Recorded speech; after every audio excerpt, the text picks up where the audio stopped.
لا تنسوا الإعجاب بالفيديو والاشتراك بالقناة وتفعيل الجرس.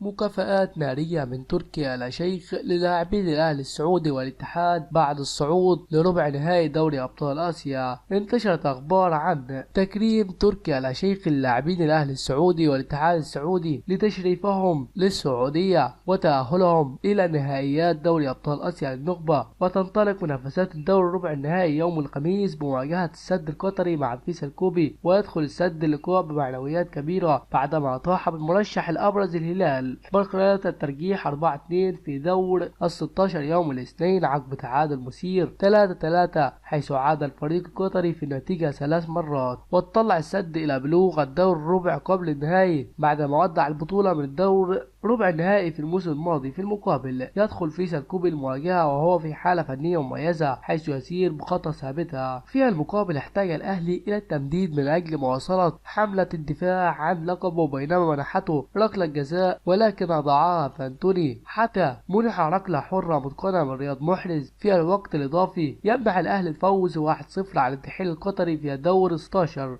ورغم تحقيق الفوز فإن الفريق القادم من جدة كان يدرك أنه كان محظوظا في الفترات اللقاء، خاصة في ظل الفرص التي أتيحت للاتحاد في مواجهة مثيرة. وعن الاتحاد الذي قاتل حتى اللحظة الأخيرة لإحراز لقبه القرن الثالث بعدما توج بلقب دوري أبطال آسيا عام 2004 و2005، حيث فاز 1-0 بفضل هدف من ركلة جزاء بفضل فابينيو في اللحظة الأخيرة من الوقت الإضافي. ومع الدعم الجماهيري سيشعر الاتحاد بأن اللقب في متناوله، وتختتم منافسات دور ربع النهائي يوم السبت مواجهة برايم يونايتد التايلاندي مع الشباب الأهلي، حيث يدخل الفريقان بمعنويات مرتفعة. وعن تكريم تركي آل شيخ انتشرت أخبار بتكريم اللاعبين الأهلي والاتحاد حتى الوصول للنهائي.